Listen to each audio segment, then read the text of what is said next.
We don't want it to be like this, like when you put something in a pan and it goes, that's not a good sound. Hey everyone, I'm Dan Giusti.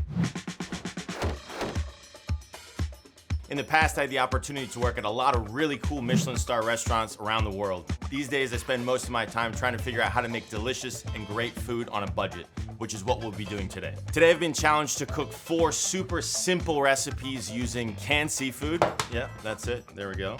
We're gonna make a breakfast, a lunch, we're gonna be making a breakfast, a lunch, a snack, and a dinner, all for less than $3 a recipe. I wanted to do an episode about canned seafood because it's a really underutilized and underestimated ingredient. Some people might think that canned seafood isn't as good for you as fresh seafood, but in fact it has the same nutritional content in most cases. Beyond that, it's shelf stable and it's also very cheap. I'm gonna show you some different techniques using canned seafood that will lead to a variety of delicious meals. So let's get this thing started with breakfast. I decided to make a frittata featuring canned salmon. So the reason we're using salmon in this preparation is because it goes really well with eggs, it goes really well with potatoes. In this case, it is wild salmon, which is really cool too because it's shelf stable and we can use it any time of the year, whereas wild salmon that's fresh is only available during certain times of the year. It's already cooked as well, which makes it an even simpler preparation. We're gonna put a few Yukon Gold potatoes, some chopped chives, some chopped shallot, and a little bit of sour cream on top. We're gonna put a touch of oil in here. I have this on medium heat. We're gonna start with our Yukon Gold potatoes. We're keeping the peel on. The peel on a potato is really delicious, it's very nutritious. In this case, it will actually promote kind of the crisping of the potato, which is nice as well. And these are raw potatoes, so we don't wanna like crush them with heat because they will burn on the outside before they're cooked in the inside. We want a nice sizzle. So while this cooks, I'm gonna cut my shallot. So I'm just gonna cut them in thirds lengthwise, and then again, just like this. All right, so we got a little juice going on the potatoes right now, a little color coming. With the color is a little bit of steam, a little bit of heat coming off, so the hoods, the ventilation hoods have come on here, so it is a little loud. I'm gonna lower the heat a touch. We're gonna go ahead and add the shallots. We're just seasoning this with salt and pepper. If you just season at the very end, you're more likely to over-season something. Potatoes are nice and crispy, the heat's low, the shallots are starting to soften. I'm gonna go ahead and grab the eggs and the sour cream. We're just gonna crack the 4 eggs into a bowl. I'm gonna use a fork to whip them up. Before we go ahead and add the egg, we're gonna add the salmon. You'll notice that the flavor is very delicious and pretty mild, to be completely honest with you. This particular salmon is packed in water, but we don't want this water. We're gonna drain the water off. So using a fork, we're just gonna kind of break it off into here. We don't want this to sit in here that long now. This salmon is cooked. We just wanna get it spread, incorporated evenly before we add the egg. When we put the egg in, we don't want it to be super hot, but we want there to be some heat. Once the egg's in, we're gonna go ahead and season it again. I'm gonna put about a tablespoon of chopped chives in here.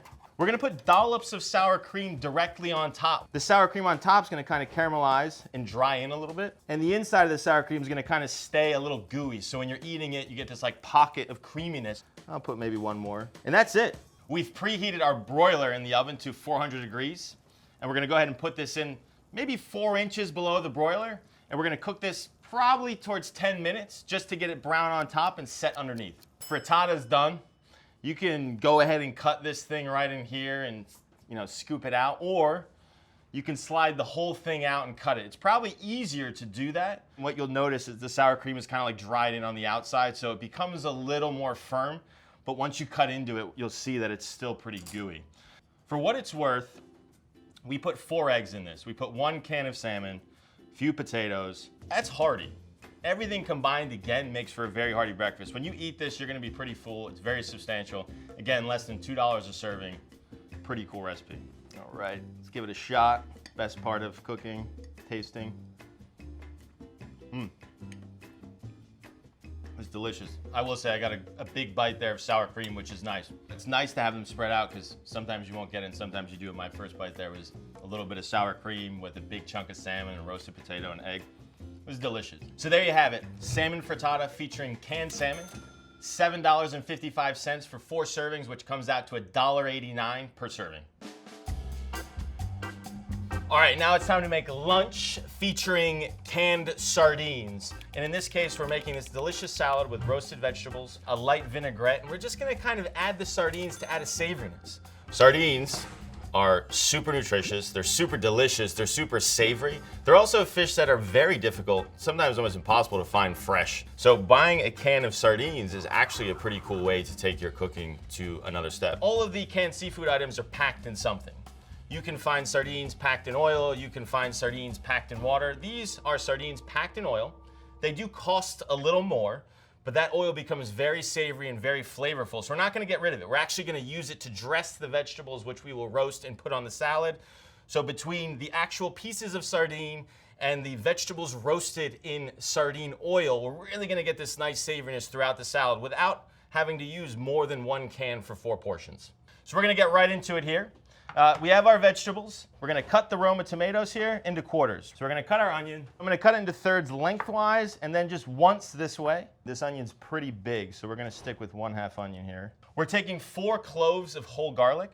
These have just been peeled, nothing else has been done to them. Then we have chickpeas. This is 1 can of chickpeas. We did drain off the liquid from inside that can. That liquid is actually what the chickpeas are cooked in. It's referred to as aquafaba, and aquafaba actually has stabilizing properties. We're gonna use this liquid to make our dressing today. So it's time to finish off our vegetables here. We wanna dress them. We're gonna be using the oil from the sardine cans. These are like full, beautiful fillets. We're gonna put some oregano in here. We're gonna add a little salt. We add a little fresh cracked black pepper, and we're gonna add just a touch of olive oil. What the oil does is it conducts the heat as to be able to roast those things as opposed to steaming them. We're just gonna get a quick mix, and then we're gonna go ahead, pour this out onto this tray. We want things to be kind of in an even layer. If they're piled on top of each other, they won't roast. Again, they will steam. So we'll go ahead and put this in the oven now. Probably gonna be somewhere in the vicinity of 400 degrees, 425 degrees. All right, so vegetables are roasted. I should say vegetables and chickpeas are roasted. It smells delicious. We're gonna add the sardines to the tray now because they're already cooked. To be completely honest, it's gonna be very rare to go anywhere and find a fresh sardine that's gonna look this intact. A lot of them get really beat up in the shipping process. One thing about canned fish in particular, we're talking about canned seafood, but canned fish like a sardine or even an anchovy is the bones are still in here. The bones dissolve pretty much, but you might taste a little bit of a bone, nothing to be worried about. They just kind of break up in your mouth when you eat them. These are beautiful and they're in huge chunks, and we're gonna keep them in big chunks. And you might say to yourself, okay, this isn't a lot of sardines for a salad for 4 people for lunch. And these are pretty intense, okay? This salad in itself is very hearty. We have a lot of other ingredients going on here, and we're using the sardines to really accent the flavor of everything else. And once we finish spreading these out nice, we're gonna put these back into the oven for about 5 minutes. Same hot oven. They'll cook a bit with the other ingredients that we're gonna put on the salad, and then we're ready to go. While that's happening, we're gonna go ahead and get the rest of the salad ready. So we have some hearts of romaine. We're gonna just take off the very tip, the very core. We're not gonna use that. I'm gonna take these leaves together and basically cut them in half lengthwise. So we have our roasted vegetables with the sardines on it. You can really smell it now. It's delicious, like makes you salivate. So we're ready to start the vinaigrette. And the reason we kind of had to wait for this to come out is because we're gonna take the garlic cloves that were roasted as kind of the base to this dressing. So we have a little bit of Dijon mustard. Dijon mustard also aids not only in flavor, but in the emulsification of a dressing like this. We're gonna add some red wine vinegar. You can use your vinegar of choice. I particularly like red wine vinegar. There are other vinegars that are a little more toned down. I like that acidity. We're gonna be adding aquafaba to help the emulsification. So the aquafaba is the cooking liquid of the chickpeas. So they take on a lot of starch and in this case, help the emulsification. We're gonna add some water to this as well. We're using a blender here instead of say whisking it because we have these garlic cloves. These garlic cloves need to be processed in some way. If you did not have a blender, you could take those garlic cloves, they're soft. You could smash them on a cutting board into a paste very easily with a knife, add them to this mixture, and ultimately make the same vinaigrette using a whisk. We're gonna go ahead and blend the base here. Once we formed the base, we are gonna start to drizzle in the oil. In this case, we decided to use straight vegetable oil. All right, so the vinaigrette's blended. We're gonna go ahead and pour it out. Again, fresh cracked black pepper. I'm gonna go ahead and mix this and then taste it. I'm happy with this. You taste the garlic, you taste the vinegar, you taste the mustard, and it's creamy. That's what we want. So we're ready to plate the salad. I'm gonna go ahead and plate one big salad with all 4 portions together. I happen to have the biggest bowl ever made. You might have a bowl like this at home, probably not, but again, you don't need a bowl like this to do this. So romaine in, I put a little bit of dressing on first. You don't want to overdress salads. So I'm using a giant bowl and giant tongs. I'm gonna put a bottom layer of lettuce in here. Once I get one layer of lettuce in, I'm gonna start layering in some of the other ingredients. I have a few layers of stuff. I'm gonna add more lettuce. It's nice that every bite you take, you taste something a little different. So we're trying to spread these things out as much as possible. I'm gonna put a little bit of fresh cracked black pepper on top of this as well. All right, we're gonna go ahead and give this a taste. To do that, I'm just gonna take a few leaves and some of the garnish and put it in a small bowl, so I'm not just eating out of this gigantic bowl by myself. Try to get a few bites with lettuce, the sardines, some tomatoes. Eating the sardines and the roasted tomato at the same time with the vinaigrette is like this super savory blast. It's awesome. The chickpeas roasted with the sardine oil on them actually tastes like roasted chicken, even in texture, not just in flavor. And that sardine salad, 4 servings for $10.50, coming to $2.62 a serving. All right, so we ate lunch. We're kind of hanging out. We have a few hours until dinner's ready. We're hungry, so we're gonna make a snack now. What will we be making? Clams Casino, or should I say a Clams Casino toast. Clams Casino is a great dish. Essentially, it's clams, breadcrumbs, herbs, peppers, onions, and bacon put into the half shell of a clam and broiled. Great dish, but it can be a lot of work. This is a little riff on the dish. We're making it on a toast instead of actually on the half shell, and we're using the chopped clams instead. So overall, we get this really cool, kind of innovative way to eat a classic dish, and it happens to be that much easier and pretty cheap as well. So there are a lot of advantages of using canned clams. When you buy clams, fresh clams at the supermarket, they do come in the shell, and they don't yield much. Oftentimes when you buy fresh clams at the supermarket, many of them are dead. You have to check to see if they're dead. If they are dead, you shouldn't cook them. So your yield goes down, but it's also a little bit of an extra step. Then if you're making a dish like Clams Casino, where you're going to serve a clam on the half shell with other things, you need to cook the clams, you need to let the clams cool, you need to open the clams, you need to remove the clam, the cooked clam itself, and then put it back in the shell. These clams have been cooked. In this case, they are chopped. So they are already processed and ready to go. They're sitting in clam juice. They tend to be extremely flavorful, and they're very cheap as well. So to get things going, we have some butter in a bowl here. We have a couple ounces of bacon, so this is 2 slices. We're gonna go ahead and cut the bacon. We're gonna go right into this bowl with butter. We're gonna put some onions in there as well. So we have our onion cut. We're gonna put it to the side. So I have a whole clove of garlic. It's just gonna go in here, super easy. Now this is actually gonna go in the microwave. If I'm blinking a lot, it's because I can't see because of the onions. So like canned fish, people seem to be down on the microwave as a great tool to use. I think people associate using a microwave with low quality or convenience. Well, it is convenient, but just because something's convenient does not make it bad. In this case, we're gonna be able to cook the bacon, melt the butter as we need to, and actually even soften the garlic in the microwave very easily using the bowl that we're gonna mix everything else in. We don't need to dirty a pot, and it works perfectly to do the job. So when you cook in the microwave, if you put something in there for 2 minutes, 3 minutes straight, I think this thing would explode.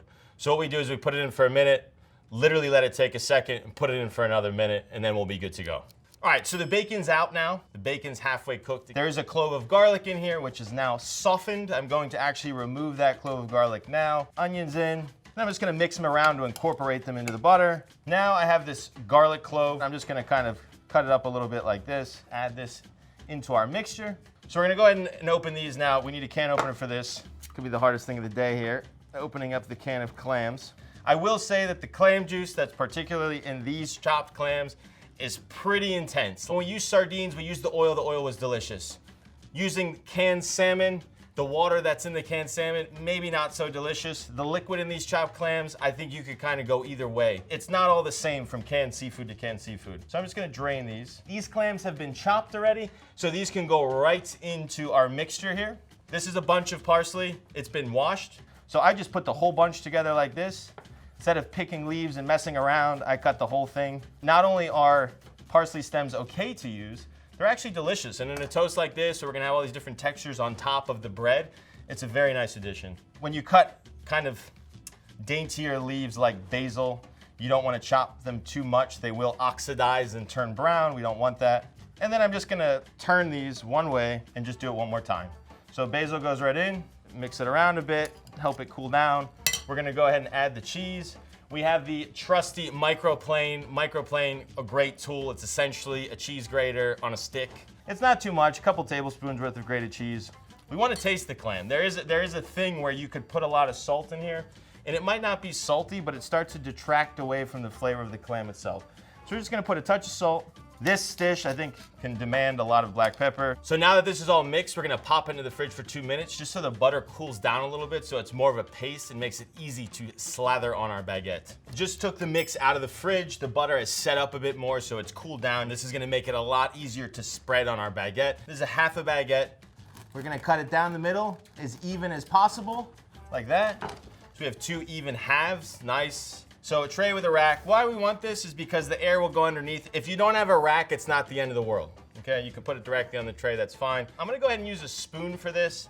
And essentially we're gonna try to evenly distribute the mix onto these 2 pieces of bread. I want it to go all the way to the edges because we're gonna put this under the broiler, and any piece of bread that's exposed and not covered with the mix, it's gonna be directly under that heat. It's gonna really toast. Your bacon's only halfway cooked here. Your onions are not really cooked. Everything's gonna kind of finish cooking in the broiler now. Broiler's set to 400 degrees. We do wanna get it nice and crispy. All right, so we got our toast, our casino slabs. Got a little lemon. And just squeeze it. We just wanna give it a nice little brightness with lemon juice. This would be like a portion size for a snack. I mean, it's a pretty good snack. I mean, if you're hungry, you could probably crush 2 of these slabs by yourself. There you have it. We have a great snack until we're ready for dinner. All right, it's time to taste. Oh, you heard it. It's so good. You have this really nice toast, crispy outside, and then the inside is nice and soft and warm, and the flavor is crazy. I mean, you got bacon fat, you got butter, you got garlic, you have basil, you have clams. This is a winner. And there you have Clams Casino Toast. 4 servings for $6.79, coming to $1.70 a serving. We're not quite hungry yet because we crushed 2 of those Clam Casino slabs, but we need to make dinner. So we're gonna make a chowder. We're gonna utilize canned tuna. Call it what you wanna call it. Call it a soup, call it a chowder, call it pasta fagioli, whatever you wanna call it. I'm calling it a chowder, and that's what we're going with. And tuna, for what it's worth, in the family of canned seafood, is really the most accessible in terms of flavor. It has a nice, mild seafood flavor that will kind of permeate through the chowder, but it's not gonna overpower it. You have a product here that's already ready to go, and it has a very distinct texture that makes it appropriate for certain things. So it is a very different product, and of course, again, it is much cheaper than its fresh counterpart. So we're gonna go ahead and chop some onion. I'm gonna put a little bit of olive oil in here, and then we're gonna go ahead and add the onions. We have garlic cloves, we have 3, we're gonna slice them thin. Salt will bring out some water from these things, and that will actually promote the sweating of these items because they'll steam more than they're gonna caramelize. We don't want them to brown, so adding a little salt kind of promotes this. We have chili flakes. We're gonna add a little spice to our chowder here. So once these onions go a little further, we're gonna go ahead and add the tomatoes in their liquid. We're gonna add the canned corn, then water. Slowly pour that in. We're gonna go ahead now and add our chopped spinach. This is actually 1 box that you would get from the freezer section. So we're gonna go ahead and put the lid on just to kind of get this going a bit faster. We wanna bring it to a boil, or a simmer, I should say, a light simmer, so we can put our pasta in to cook the pasta. It's gonna cook directly in the soup. All right, I can hear, we got a boil going here, a little bit of a simmer. So I'm gonna take the lid off. Got a good simmer going. We are using ditalini for this. When you're serving a soup that has this size piece of corn, this size piece of tomato, these size chunks of tuna, we want a pasta that's the same size. You're gonna be eating this with a spoon. You don't want a piece of pasta that's really, really tiny or really, really large. So we're adding salt. We're gonna add a little black pepper in here as well. Always tasting things. I think one thing that a lot of home cooks don't do is taste the food enough. You should be tasting it all the time. So we'll go ahead and give it a taste. Now we get some nice seasoning in here. We're gonna leave it there. We'll season it at the end. Just like 4 or 5 leaves of basil. No need to chop them. They're gonna contribute to the flavor while the pasta cooks. All right, so we're gonna go ahead and drain this tuna. Well, I'm gonna open it up first, carefully. We don't wanna use this water. It's kind of like murky seafood water. You see the tuna's in like nice flakes. Making sure these chunks are what we want. We're gonna go ahead and chop the parsley and add our parsley. So go ahead and add the tuna. So we're gonna add some more salt. We're gonna add some pepper. And now we're gonna mix it gently. We're trying to keep the tuna in large chunks. I've turned the pot off at this point. This tuna is cooked and it will warm through based on the residual heat. This thing is like screaming hot right now. All right, we're gonna go ahead and serve it up. You're gonna see that the liquid comes up basically flush with the garnish inside, and that's really what we're looking for. We're gonna finish it with a touch of olive oil. And here we have a delicious, hearty, non-traditional tuna chowder. Try to get a little bit of everything. When you eat something like this, it's so savory, it's so satisfying in the sense that, you know, you have this tuna, you have these vegetables, it's hot. You taste a little bit of the heat from the chili, but it's a broth. It's broth based. And again, we use water for this. You know, there's no chicken stock, there's no beef broth, there's no dairy in this. So it's really clean tasting as well and very light and refreshing almost, as much as that might sound odd because it's hot, but it really is. Even when you look at it, you'd think that you had this kind of summer bounty in a pot, but everything came from the can or the freezer section. And it's crazy to think that if you serve this to someone right now, they would never know how you actually made this. And there you have the tuna chowder. 4 servings for $9.60, coming to $2.40 a serving. Most people don't usually associate canned seafood with delicious meals, but I think we very clearly proved today that there's a lot of ways that you can use them to not only make delicious meals at home, but meals that are easy and affordable as well. Today we made a breakfast, lunch, snack, and dinner, all using canned seafood that you can find at your local supermarket. These meals are delicious, they're affordable, and I'm pretty sure you'll have no problem making them at home.